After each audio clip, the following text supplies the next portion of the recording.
Bem-vindos ao FAPA Podcast, o nosso podcast de divulgação científica do agro. Eu sou Vitor Miller Anunciato, pesquisador de mecanização e inovações tecnológicas da FAPA Agrária. Ele, aqui do meu lado, como sempre... Fabiano Pacentiuk, pesquisador de milho e feijão da Fundação Agrária de Pesquisa Agropecuária.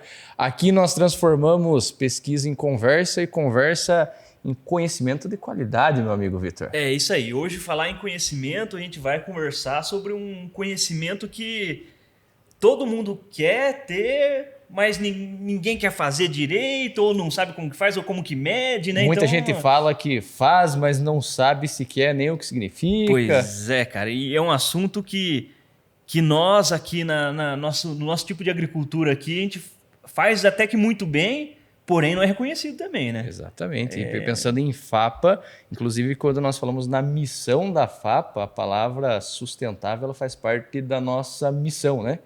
Então é algo que nós levamos muito a sério enquanto fundação e é um direcionador que vem da cooperativa, né, Vitor? Exatamente. Vamos então colocar os pingos nos is em todos esses pormenores que a gente já começou a abordar aqui. Só que antes da gente começar o assunto, o que a galera tem que fazer? Compartilhar, seguir, se inscrever no canal. Esse apoio para nós é fundamental para a gente continuar trazendo esses conteúdos de qualidade, né? 5 estrelinhas no Spotify, não custa nada dar 5 estrelinhas. 5 estrelinhas é nota mínima lá do Spotify. É, né? O que eu espero, né? E curtir no YouTube, compartilhar para nos ajudar a crescer cada vez mais, trazer mais gente de calibre para estar conversando com vocês aqui e entregando informação de qualidade, como a gente vem se fazendo aí numa trajetória já que está crescendo, cara. Tá crescendo. Perfeitamente, os números estão ficando bonitos, né? É, tá legal. Bom, hoje então a gente está aqui com o seu Jens Jorn, que eu vou tentar falar melhor esse nome, tô tentando, viu? E ele que foi cofundador da SAI Platform, e já vocês vão entender o que é a SAI melhor, né? Ele vai explicar certinho pra gente.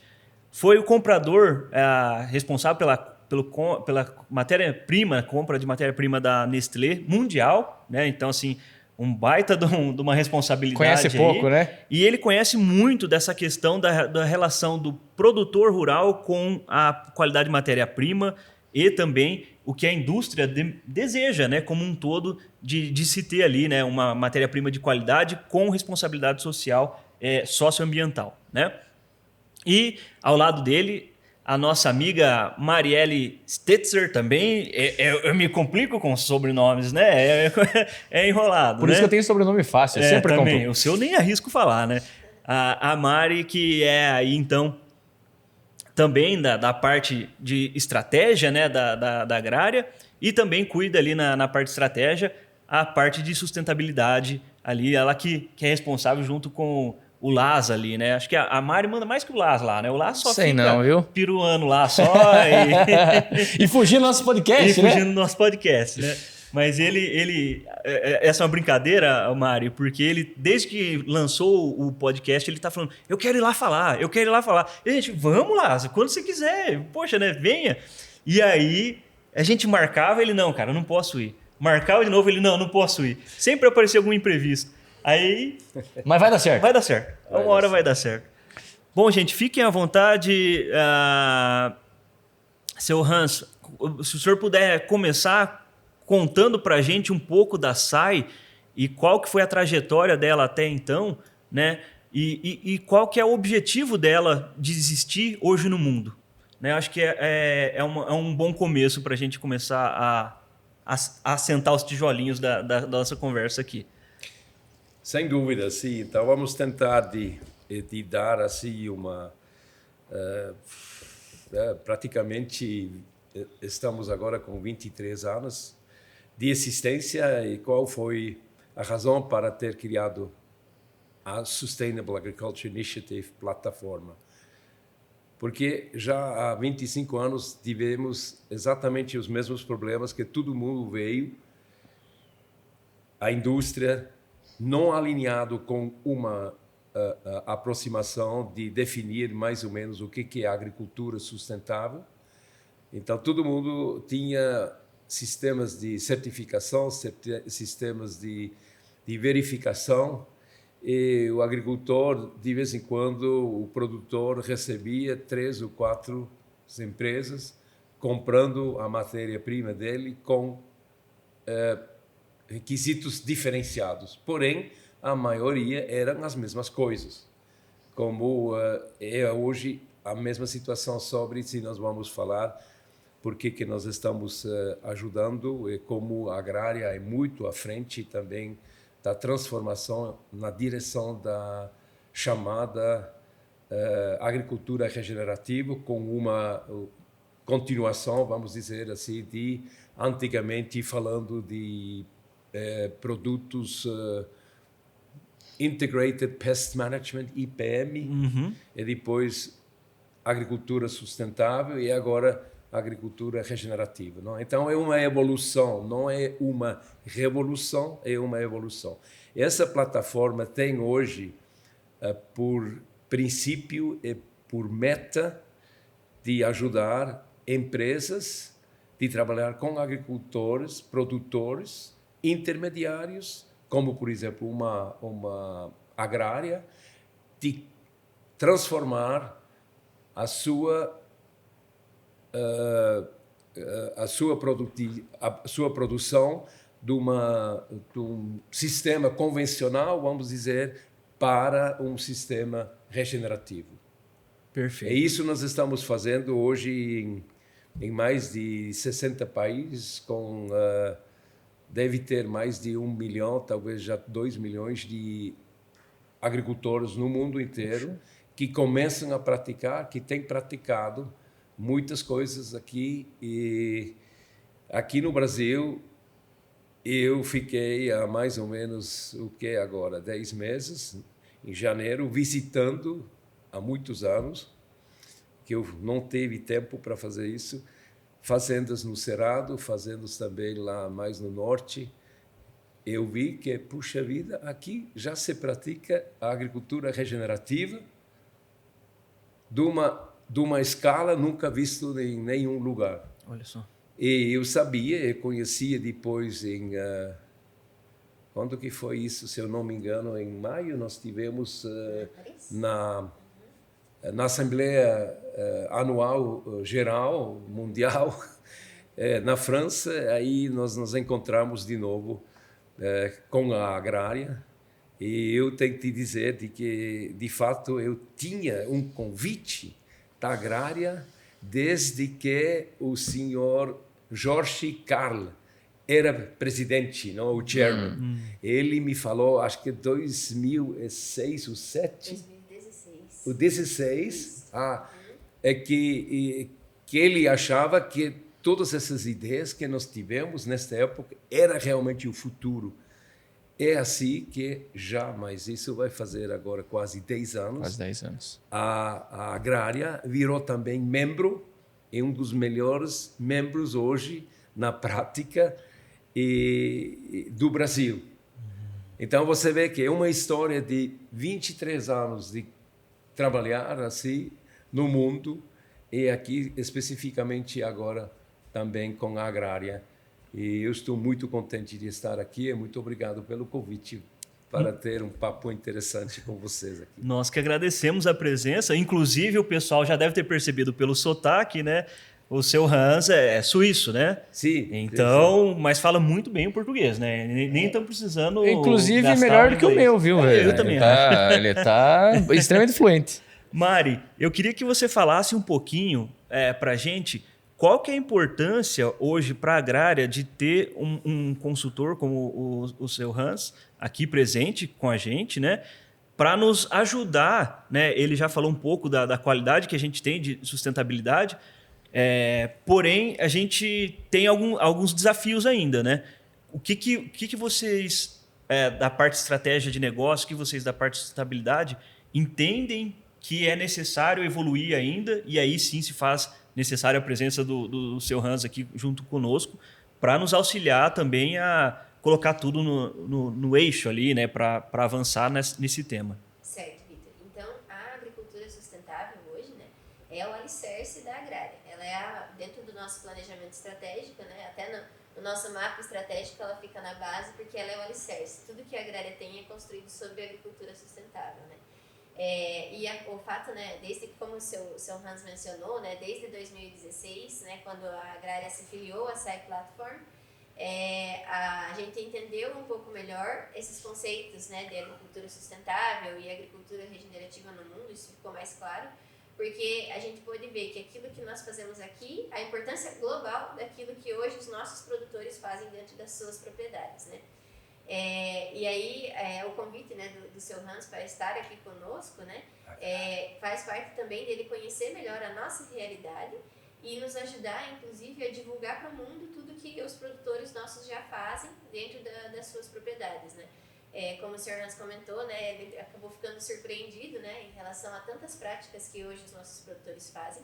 E ontem, até visitando um produtor, o Sr. Hans fez uma pergunta, né, Sr. Hans, o que o senhor tem de agricultura regenerativa? E ele respondeu, eu acho que eu tenho pouco, né? Então, assim, ainda tem uma dúvida, né? Aí, conforme foi evoluindo a conversa, a gente viu o quanto, né, se faz da agricultura regenerativa, mas nós temos esse desafio hoje, né, de que o cooperado, né, o produtor rural entenda o quanto ele já contribui e o quanto ele ainda pode evoluir, inclusive, né? Porque sempre há espaço para melhorar, né? E também nós, como agrária, como comunicar isso para o restante do mundo, né? Hoje é uma discussão global, né? Esse apelo em relação à sustentabilidade. Então, para nós é muito importante a presença do Sr. Hans aqui para contribuir conosco, né, nesse entendimento da agrária em relação às contribuições que podemos fazer para o restante do mundo em agricultura sustentável. Sr. Hans, assim, nós já tivemos outros episódios falando sobre essa questão de comunicação do agronegócio. Até nós ouvimos uma fala sua recentemente sobre esse assunto. Em algum momento a gente volta sobre isso, mas o senhor falou sobre a evolução da SAI Platform. Então o senhor comentou, não é uma revolução, de fato uma evolução, degrau a degrau. Já passaram 23 anos, então imagina lá 2001, 2002, 2003, que efetivamente ela surgiu. Mas eu queria resgatar essa história. Por que ela surgiu? Quais foram os principais motivadores para essa criação? Por que o senhor ajudou a criar essa plataforma? Bom, porque finalmente, quando você compra a matéria-prima diretamente na fazenda, que é muito o caso aqui no Brasil, por exemplo, leite, café, cacau, cereais, como vocês, na Nestlé, na época e ainda hoje, era principalmente de olhar como que a qualidade da matéria-prima, de não ter um problema de ordem de, como se chama isso, de qualidade, mas também de segurança Segurança alimentar. Segurança alimentar. E aí, então, todo mundo na indústria tem exatamente os mesmos requisitos. Então, eu vi que os erros que foram praticados assim, na época também, no mundo inteiro, eram os mesmos. Muitos arados, muitas coisas, não fazendo as coisas certas, erosão. E aqui, puxa vida, eu sabia que no Brasil tem outras pessoas que estão trabalhando, por exemplo, no plantio direto.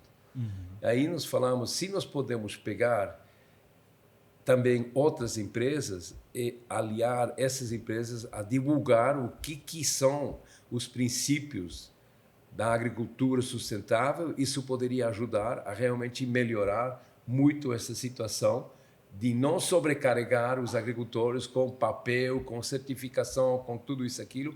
E o benefício de todas essas mudanças tem que ficar com o produtor, e não com o certificador, que custa caro, e não com você como consumidor, que tem que te pagar o pato. É muito simples.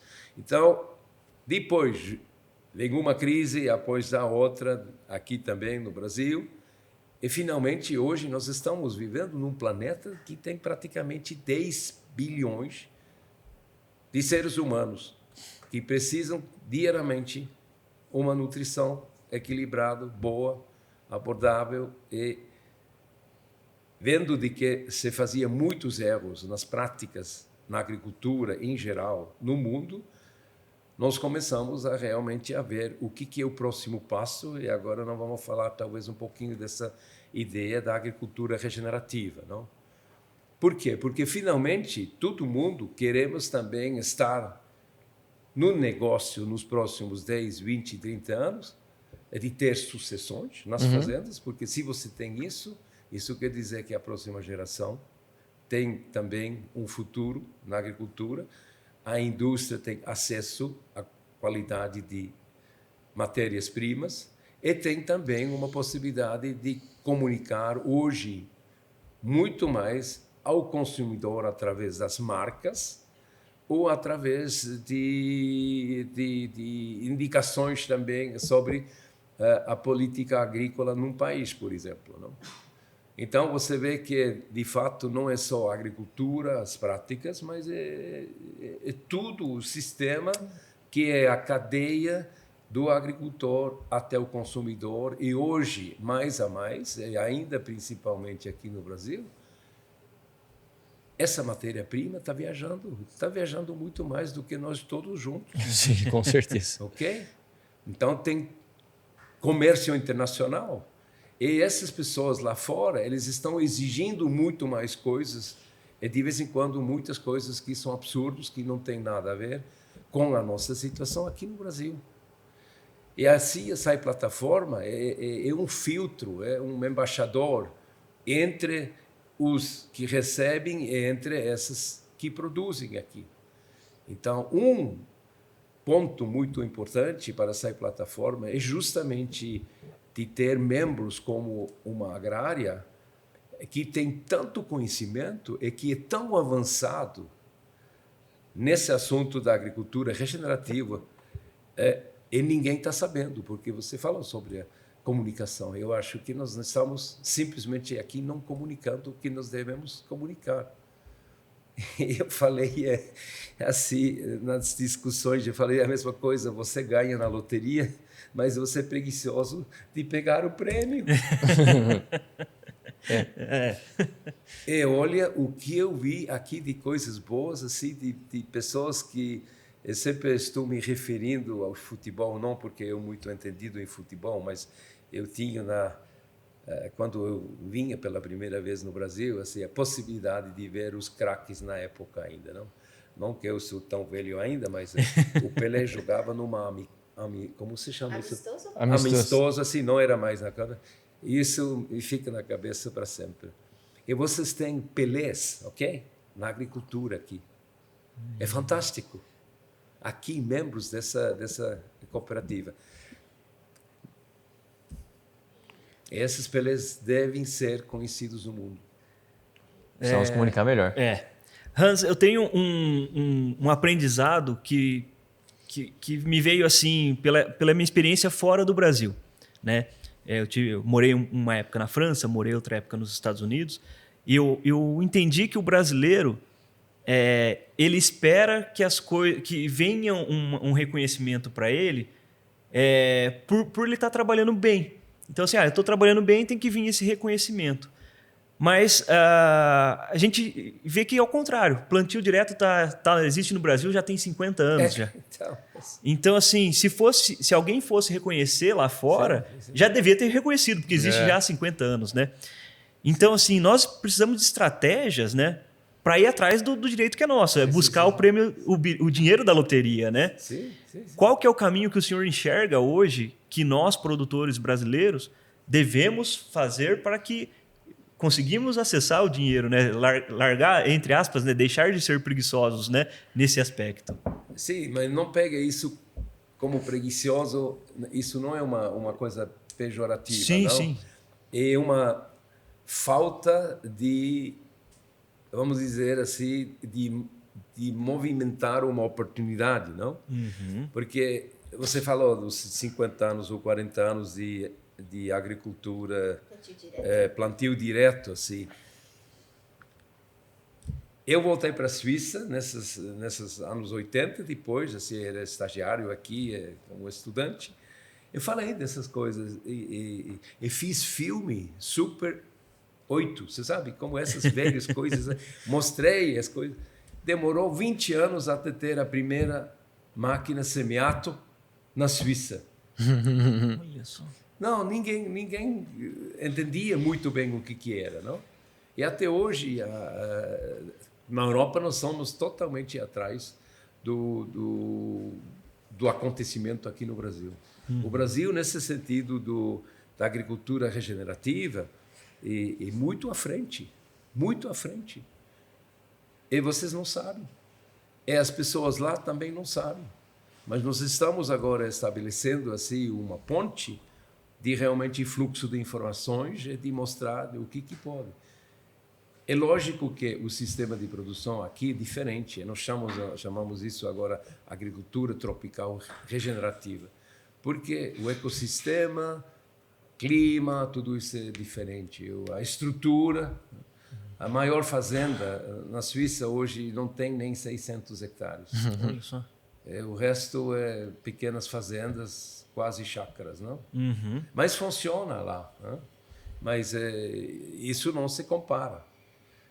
E a Suíça hoje tem que importar, com também o crescimento da população, 50% para alimentar o pessoal.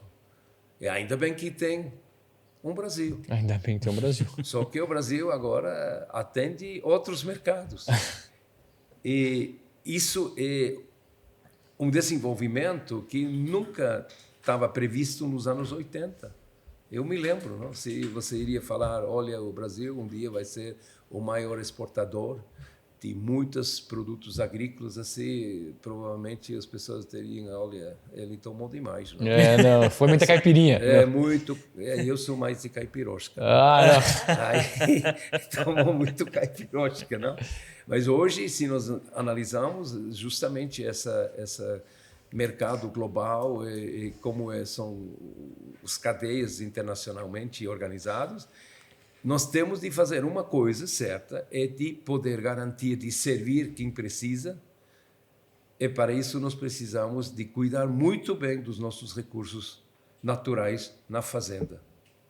E talvez, se você me permite, eu vou rapidinho dizer um pouquinho o que nós entendemos sobre essa agricultura regenerativa. Legal. Tem principalmente, eu diria assim, 4 pontos fundamentais. Né? Isso é justamente baseado no sistema do plantio direto, que é brasileiro.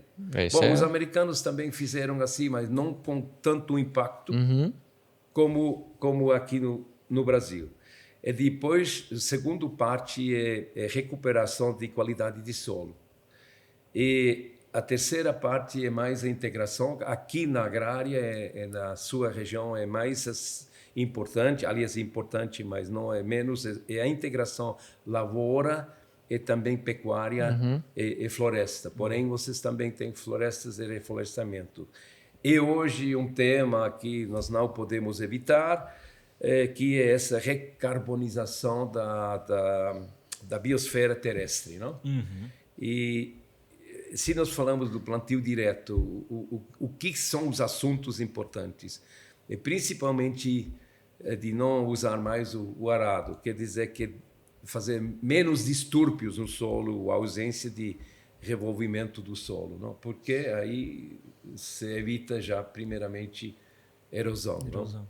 E plantas de cobertura, por exemplo, cobertura permanente de solo, de não deixar no verão aqui o solo chegar a uma temperatura de mais de até 70 graus Celsius.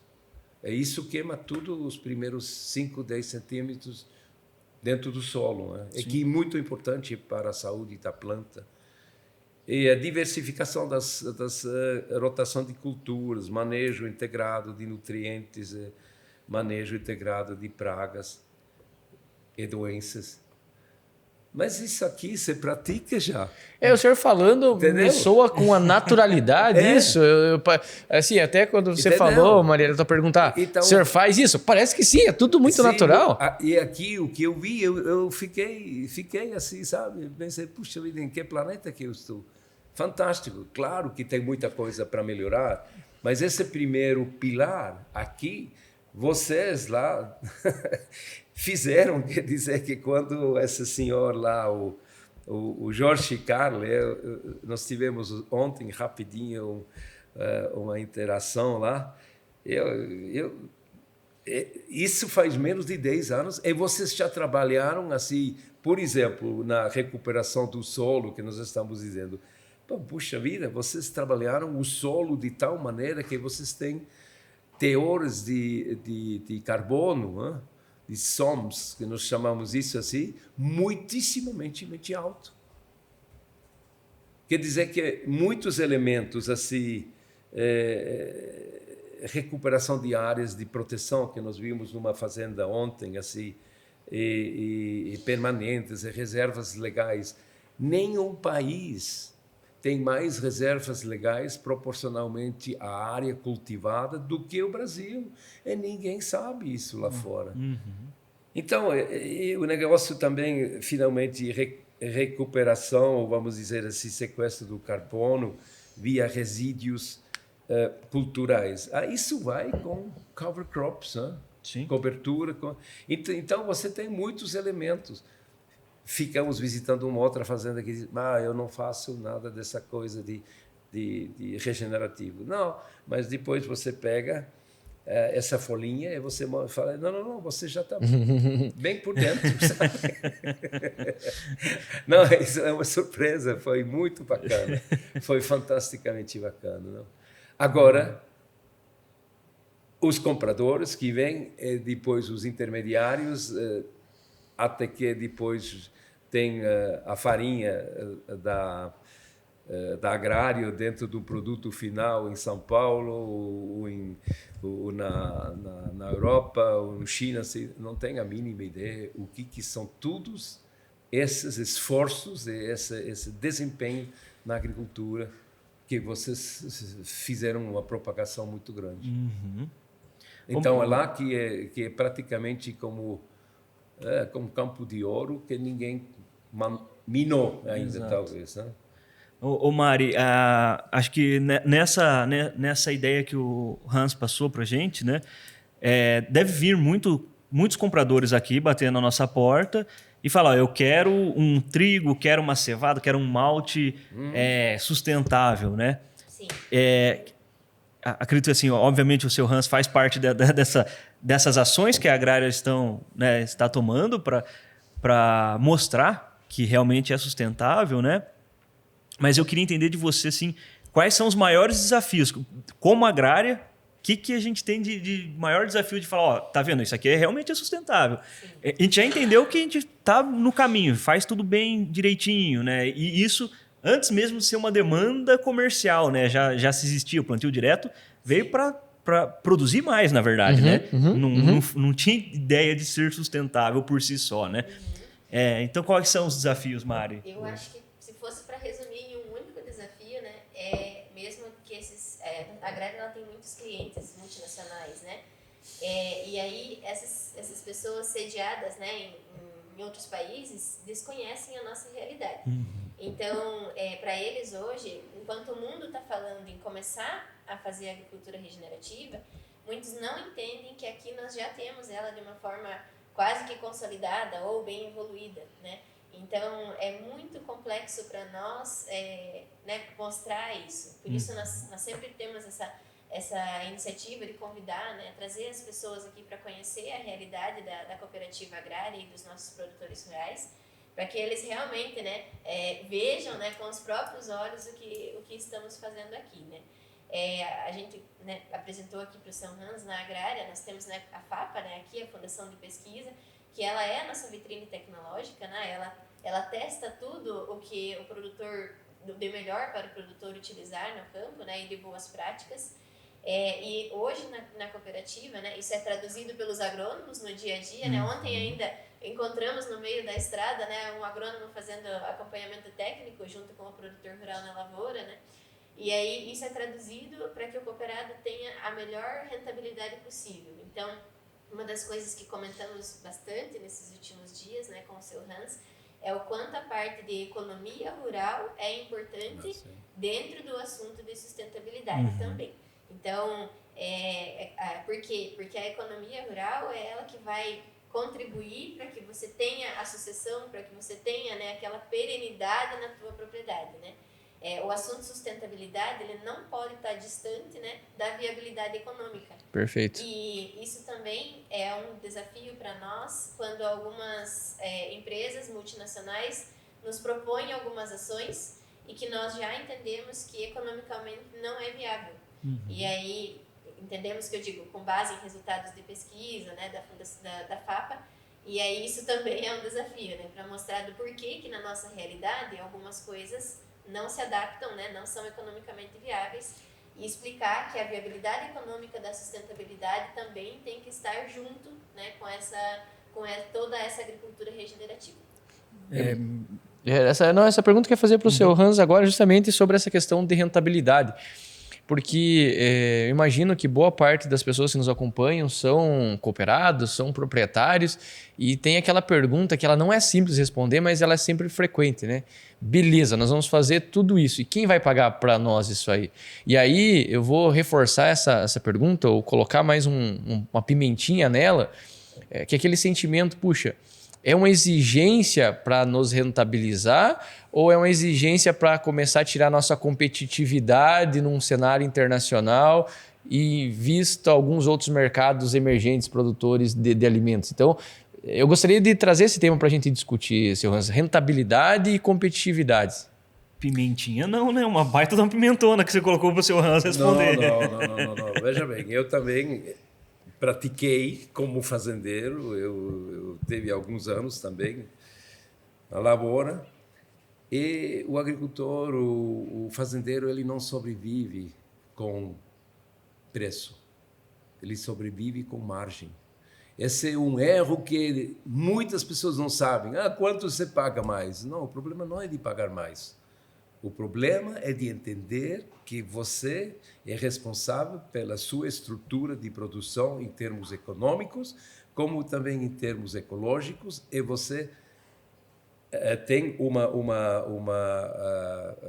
uma adequação a esses diferentes parâmetros para, eu diria, otimizar, não maximizar, otimizar a sua margem, porque com margem você sobrevive. E o que nós vimos, não só aqui no Brasil, mas com exemplos fantásticos, ontem, por exemplo, se você está num sistema de produção onde a rentabilidade não está garantida, não tem margem, qual é a origem disso? É porque a produtividade está descendo e os custos estão subindo. É preciso não ser um economista agrícola para ver um ponto onde você vai para a falência. Então, o negócio é realmente de evitar esse ponto de no return na propriedade. E eu vejo realmente quem está praticando a agricultura regenerativa, e você pode fazer podcast com essas champions, com essas pelés que você tem aqui, não é fácil. Não é fácil. Mas esses que fazem tudo isso aqui, em uma transição praticamente de 5 anos, eles têm margens boas de novo, porque os custos decrescem e a produtividade cresce.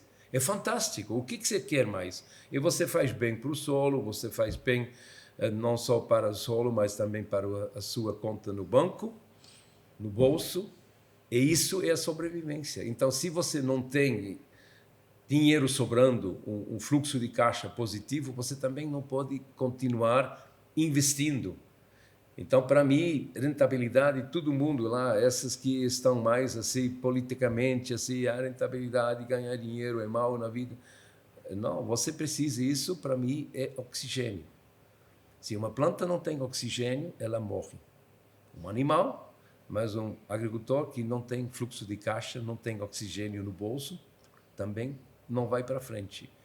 Agora, isso que é fundamental, oxigênio, e depois sustentabilidade, depois você tem regenerativo, e finalmente você tem provavelmente uma sucessão na fazenda. Porque essas pessoas, a próxima geração, está procurando um estilo de vida na fazenda que não é só trabalhar 15 horas por dia na fazenda e de não ter nada de fazer outra coisa na vida. Então, nós temos de ter um sistema social também que é, eu acho que aconchegante, se diz assim, e uma infraestrutura social como escolas, como hospitais, etc., tudo isso que vocês aqui têm, que é fantástico também, não? Então, quem está aqui nessa cooperativa, acho que como se diz lá, antichambre entrando no paraíso, não? Aí você já pode praticar. Não, sinceramente, eu fiquei assim muito, muito, muito impressionado.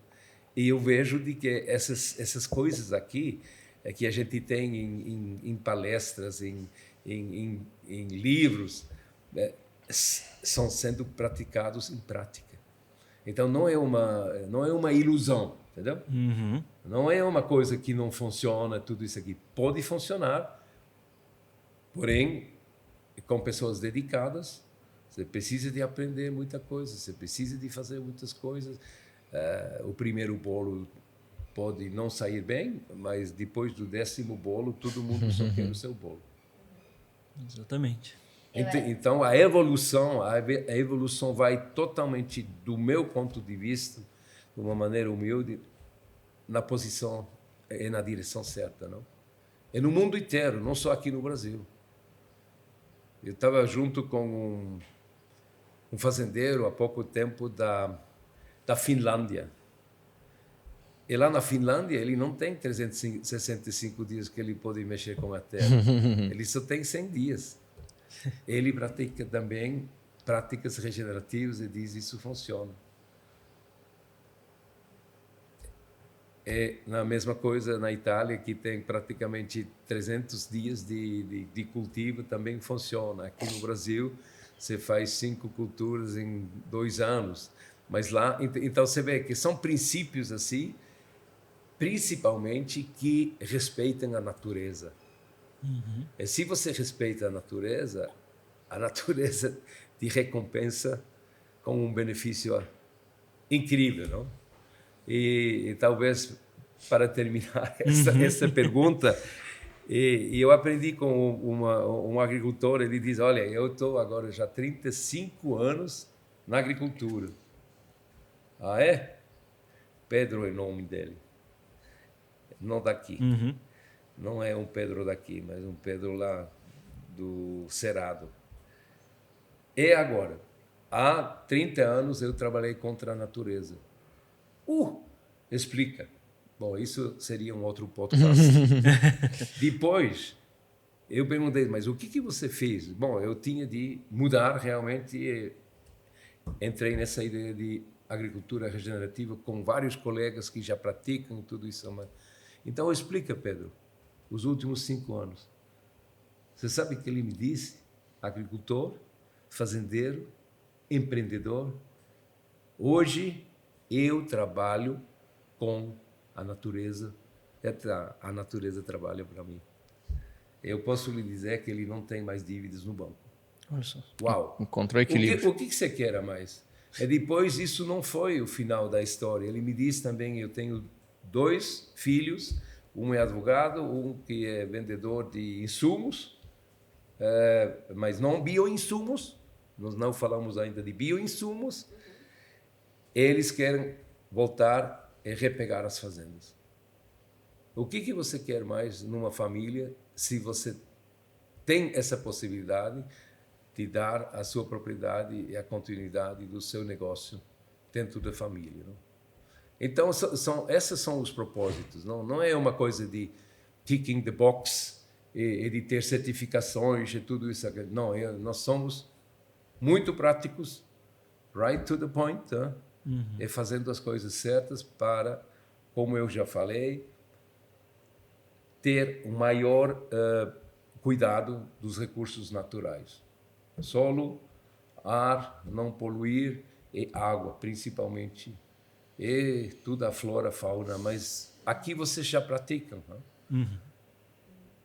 E vocês fizeram isso assim, os ancestrais, de 30, 40 anos, desde o início. E foi já uma coisa moldado nos valores das pessoas, princípios moldados, talvez já gerações. Já.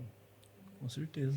Só para complementar, né, aqui, né, o que o Sr. Hans comentou, o protocolo da SAI Platform, o FSA, Farm Sustainability Assessment, ele, nessa parte de economia, né, rural e gestão, ele vai muito além, né? A gente está falando bastante aqui da agricultura regenerativa, mas ele vai além da agricultura, ele olha a gestão da propriedade como um todo, né?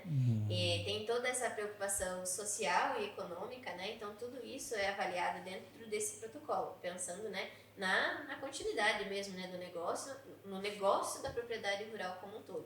Então, hoje os nossos cooperados que fazem parte do PAGR, né, que é o Programa Agrário de Gestão Rural, a base do PAGR é esse protocolo FSA. Né? E aí, então, por isso é olhado a propriedade como um todo, desde a parte de gestão econômica, social e também a agricultura regenerativa. É bom a Mari tocar nesse ponto, porque quando a gente pensa em sustentabilidade, de repente pensava lá atrás, ela só pensava em uma parte. Né? Mas só ambiental, né? Agora o econômico e o social é fundamental, sustentam isso, é uma estrutura que sustenta isso. Eu fico na dúvida, Mari e Jans, relativo assim, ó, a Mari falou, olha, a gente tem que trazer o pessoal de fora para conhecer aqui. E o seu Hans veio, conheceu e falou, nossa, é muito bom. A SAI ou algum outro mecanismo não tem como emitir um laudo, o qual essas pessoas não precisem vir aqui para ver? Ou não funciona bem assim? Como que é isso? É só vir para crer ou não, né? Nós temos podcasts hoje também, não? E nós temos social media, nós temos muita coisa, mas eu acho que além de ferramentas de comunicação, você precisa de ter pessoas que são carregadores da mensagem, não? Então, de repente, vocês têm que nomear algumas embaixadoras aqui, né? Por fora ou por dentro, assim, que carregam, porque assim, mas uma das propostas é justamente de fazer um caso, case study da agrária, super prático, assim, e de dizer exatamente o que eles já fazem. Como a Mary disse, assim, é impressionante a adesão dessas coisas e depois a implementação. Porque o negócio não é de falar, o negócio é de fazer. Sim. E depois comprovar que funciona e de uma maneira contínua de melhorar sempre essas práticas. Né? É um pouquinho esse chamado Kaizen, né? Metodologia de continuar. É o que nós estamos fazendo todo dia nós estamos aprendendo, estamos vendo coisas para melhorar, para mudar, mas eu vejo que aqui o pessoal é absolutamente no caminho certo e eu estou extremamente feliz de após de 2016, mais uma vez, que quando o Jorge Carl me encontrou lá na Europa, depois falou, essa aqui é o caminho, o que eu estou vendo aqui, você poderia dizer, o que você quer ver melhor? É impossível, é a melhor coisa que eu já vi, no sentido de sustainable agriculture, nesse tamanho, não? E não só numa propriedade, numa comunidade, praticamente numa região aqui.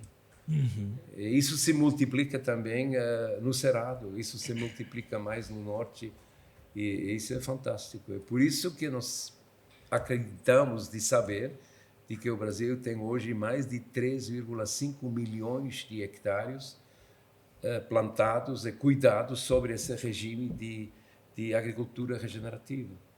E se eu vejo o que a mídia está dizendo lá fora, as mentiras e a reputação que o Brasil tem, nós temos de fazer alguma coisa junto e remover essa reputação pelo melhor, e isso se faz com bons exemplos.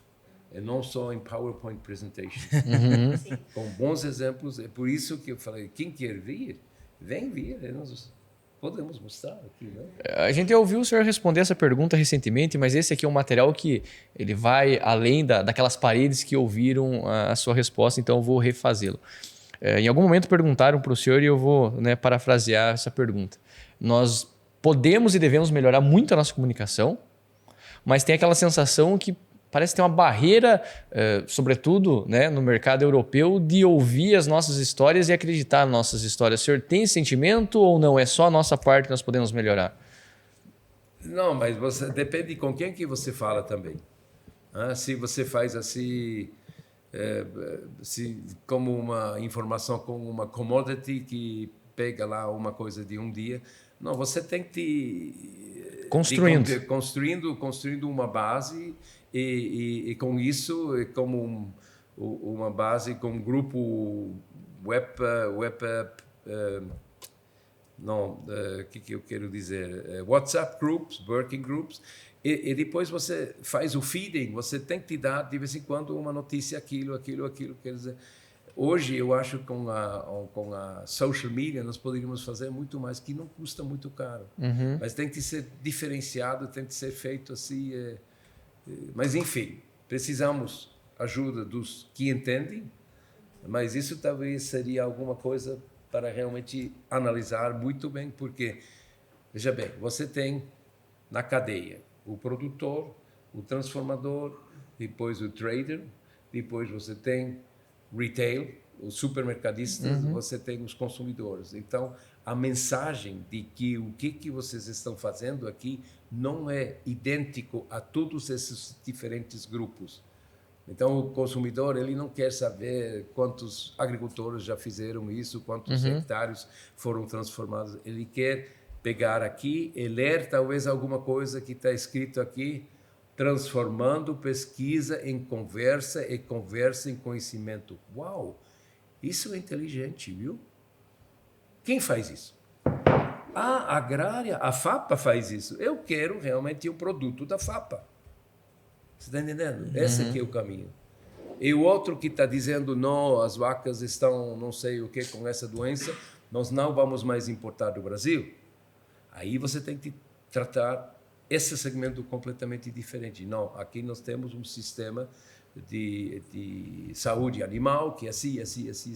Porque, é lógico, nós estamos num planeta de muita competição. Isso aí. E nós estamos, de uma certa maneira, hoje, absolutamente podemos, sem dúvida, alimentar mais do que 10 bilhões. O problema é que isso não acontece, não é erro da agricultura, é erro da política. Porque as guerras não são feitas por agricultores. E a política comercial também não é feita por agricultores. E muitas coisas que o pessoal sempre diz, a agricultura, o produtor, o fazendeiro é responsável, e eu acho que isso é muito ruim de realmente de criar essa imagem de que o agricultor, que é a pessoa mais importante na cadeia para alimentar o mundo, seja o vilão da história, mas que finalmente é o que nós queremos contornar, assim, revolver, de que realmente que toda a sociedade tenha muito mais respeito para o pessoal do campo e que vê realmente de que sem o pessoal do campo eles não têm alimentação de alto valor nas prateleiras. No farm, no food. Isso. Até a gente já falou aqui, né, do quanto o produtor rural adota práticas de agricultura regenerativa, a importância dele preservar, né, as matas nativas, reflorestar, né, revegetar, que muita gente viu aqui também. E aí até outra coisa, né, que o seu Hans falou que é pouco sabido no restante do mundo é a questão da adoção de bioinsumos pelo Brasil, né? Como já quase que dá outro podcast, né, seu Hans aqui, né? Mas ontem também vimos bastante em relação a isso, né, com produtores. Gostaria que o seu Hans comentasse também. Bom, talvez assim, rapidinho assim, e eu acho que agricultura regenerativa você não pode praticar se você não usa os bioinsumos. Então, porque aí você trabalha com a natureza e a natureza vai te responder mais do que se você só aplica, vamos dizer assim, fertilizantes ou produtos de proteção de plantas assim sintéticos. Eu não sou contra a aplicação de sintéticos, mas eu acho que em vários lugares, em vários mundos assim agrícolas, nós ultrapassamos um pouquinho o limite e aí os solos responderam e hoje nós estamos tentando de recuperar, por isso nós chamamos essas tecnologias também de regenerar. Então, é uma coexistência de muitas as práticas, mas tendo a liberdade do agricultor de fazer a escolha das práticas que ele tem disponível. É como no buffet, no menu, você faz as coisas assim. Mas por isso ele depende também, para fazer boas escolhas daqui para frente em bioinsumos, ele precisa de uma vanguarda assim, de pesquisadores que estão testando, que estão tentando, que isso aqui. A mesma coisa com a genética. A genética aqui também é uma parte fundamental que vocês praticam desde o primeiro ano, provavelmente aqui dessa cooperativa. Então, tudo é uma evolução. E tudo, para mim, é uma inclusão, não é excluir. De dizer, eu não faço isso, eu não faço aquilo. Não, vamos ver. Funciona aqui, é bom para o João, então ele faz. Talvez para o Pedro, não. Entendeu? No vizinho, eles queriam dizer alguma coisa assim, liberdade, carajo, para o produtor rural, não?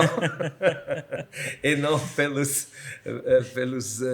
ditadores, vamos dizer, lá de insumos. Não? Mas então é isso, é uma evolução, não é uma coisa não exclui a outra coisa, mas aqui eu acho que a FAPA tem uma tarefa muito importante, de pesquisar e de fazer muita coisa ainda para ajudar aos produtores aqui de ir na direção de usos de bioinsumos, não? Uhum. Porque você tem, eu não estou dizendo que isso poderia, que seria, isso é fato já. Sim.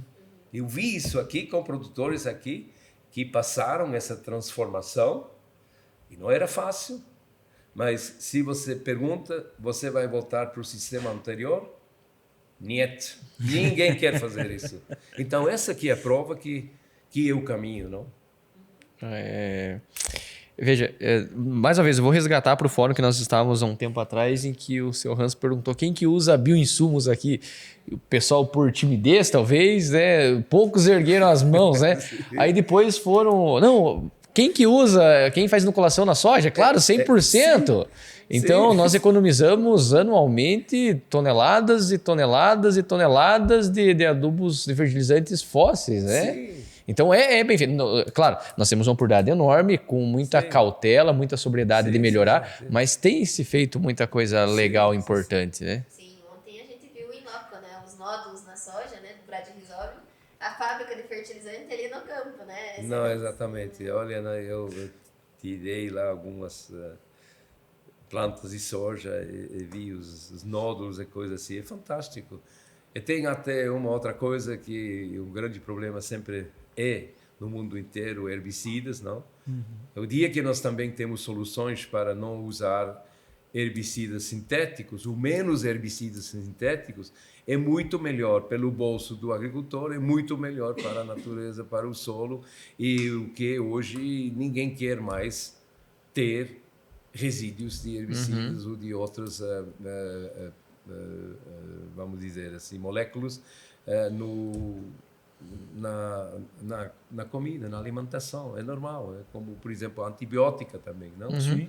Você não pode ter antibiótico lá num produto, por exemplo, de nutrição infantil, não? Hoje não dá, nunca deu. Hoje, muito bem. Um dos nossos herbicidas aqui é as culturas de cobertura, né, seu Hans? Perfeitamente. Suprime, né, as plantas daninhas, exatamente. Né? Exatamente. E ainda tem todo o benefício de mais raízes no solo, maior biodiversidade ali. E aí a física do solo. Né? Sim. Aí precisamos justamente da sua ajuda, não? Mecanização agrícola. Uhum. Isso também é uma evolução. E isso eu falei lá, que olhando muito bem, sem dizer para ninguém, eu não vi mais aqui, nesses 2-3 dias, uma máquina que se chama arado. Entendeu? Isso aqui. Seria mais ou menos a mesma coisa se você não vê mais um tanque, aqui não pode ter guerra. Exatamente. Muito boa comparação. Eu acho que ficou um bom episódio, acho que já deu para a gente discutir bastante, né? Tem muitas ideias, acho que ficou claro que o Brasil tem um potencial gigante, né, para a agricultura sustentável, já vem fazendo, né? Tá ainda sem saber comunicar, né? Se a gente olhar para os bioinsumos, né, a gente vê uma taxa de crescimento de 22% anual aqui no Brasil do uso de bioinsumos. já representando quase 7 bilhões de reais, né? Então, assim, é muito dinheiro que está sendo utilizado em bioinsumo. Então, está sendo utilizado realmente no Brasil, né? Gostaria que vocês deixassem, então, a mensagem final, né, de vocês para a gente encerrar com chave de ouro o nosso podcast. Bom, essa é muito difícil, porque tem tantas coisas positivas. Simplesmente continua nesse caminho e pega a sua experiência e trabalha junto com os seus vizinhos. A comunicação também entre vizinhos, entre os de várias aqui, não só na agrária e fora da agrária, a comunicação dos praticantes da agricultura regenerativa é muito importante, porque nós aprendemos que muitas pessoas daqui foram até Goiás, foram até Rio Grande do Sul, foram até outros estados, encontrando essas pessoas que já tiveram alguns anos à frente daqui, por exemplo, não? Então, a comunicação não é só externamente depois na cadeia de valores de alimentos, mas é principalmente na comunidade dos agricultores. Então, sejam aderidos a essa ideia e depois faz a conversão junto com os seus colegas e não só com os cientistas. Os cientistas são importantes, mas a palavra de alguém que teve um sucesso numa transformação vale mais do que ouro. Mas continua, vocês estão todos aqui no bom caminho. Muito bom. Eu acho que aqui ontem a gente ouviu bastante do produtor a palavra perseverança, né? Então, perseverem, né? Que os nossos cooperados, eles continuem aí nessa caminhada, né? Eles são referência hoje em muito, claro que temos coisas a melhorar, né? Mas somos hoje já referência em muitas coisas, então a palavra é perseverança, né?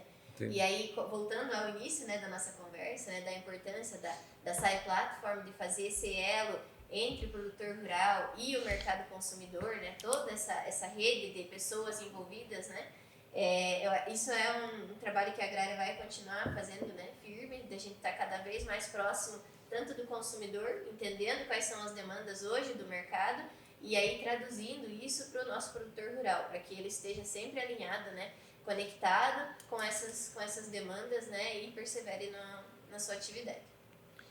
Muito bom, cara. É aquele episódio que, além de trazer muita informação, traz muita reflexão. Reflexão, com certeza. Então, assim, algumas palavras para mim ficaram muito claras. A primeira é comunicação. Logo quando nós pensamos, e com muitas outras pessoas, dessa ideia desse podcast, era também ajudar nessa comunicação. Sim. Outra palavra, nosso tijolinho ali para ajudar a construir. Exatamente. Né? Outra palavra que, sim, para mim ficou muito marcada é equilíbrio. Né? Precisa muito de social, precisa muito de ambiental, precisa de muito de econômico. E aí o seu Hans também trouxe uma palavra que, para mim, é bastante importante. Não é para excluir as coisas, é para ir incluindo as coisas. Cada coisa tem a sua contribuição. Não tem aquela receita de bolo para salvar, né? Mas precisamos ir trazendo. Foi realmente um episódio que trouxe uma carga informativa muito alta, mas também, pelo menos, senti muita oportunidade para a gente refletir sobre algumas coisas boas que nós estamos fazendo, mas outras tantas que nós podemos ir incluindo no que nós já estamos fazendo. Eu estava pensando como encerrar aqui, mas depois desse teu encerramento aí, acho que... Não, jamais! Só me resta, então, pedir para o pessoal compartilhar o episódio, comentar, gente, comenta quais foram as dúvidas que ficaram, né? Que aí a gente consegue ir atrás de trazer essas informações, trazer mais conteúdo mesmo, né? Para ajudar a construir aquele tijolinho lá, cada vez sempre somando alguma coisinha a mais, né? Muito bom. Nós trouxemos nosso resumo. É importante o pessoal também colocar nos comentários o que ajudou, o que não entendeu, o que não concorda, né? É sempre essa interação, sempre importante. E o abraço vai para quem hoje, amigão? Ô, Vitão, hoje o abraço ele vai para uma pessoa que foi mencionada, inclusive, várias vezes aqui no podcast, mas eu preciso contextualizar o porquê. O seu Hans comentou muito bem que a SAI Platform ela foi construída degrau a degrau ao longo do tempo. Assim como a agricultura regenerativa da agrária também ela começou a ser discutida anos atrás e hoje, como o seu Hans muito bem mencionou, é uma das referências nacionais e mundiais. Certo. E uma das pessoas que certamente foram preponderantes para essa discussão de agricultura regenerativa, que foi mencionado pelo seu Hans várias vezes aqui, é o nosso ex-presidente, o seu Jorge Cal. Então, seu Jorge, um abraço e obrigado por nos acompanhar aqui. Não, um abração. E é legal ver que o podcast pôde divulgar um pouquinho, né, dessa construção que o Jorge encabeçou por um bom tempo aqui na agrária, né? E que o seu Hans, né, de uma forma que vocês observaram durante todo o episódio, elogiou e falou, cara, eu nunca vi isso em lugar nenhum no mundo, né? Então, assim, é bem bacana a gente também poder somar o nosso bloquinho nessa divulgação desse belíssimo trabalho que a agrária veio construindo. Se nós falássemos de nós mesmos, parecia que estaríamos legislando em causa própria, né? Cara, falar que meu filho é bonito é fácil, né? Então fica mais ou menos por aí. Bom, pessoal, lembre-se, cara, gostou do episódio, compartilhar, tem que dar 5 estrelinhas lá no Spotify, no YouTube. Cara, tem muita gente que escuta o nosso episódio e não tá inscrito lá no YouTube. Tem uns os caras que acompanham, são anônimos, né? E a gente pega lá o Hélito lá, o bicho é brabo, cara, ele fica olhando lá, o cara não se inscreve, escuta, não escreve, né? Então, lembre-se de se inscrever. Pessoal, então aquele abração para todo mundo e vem na próxima segunda, tem mais episódio aí, né? Tem mais conteúdo de qualidade. Pessoal, um abraço, até a próxima.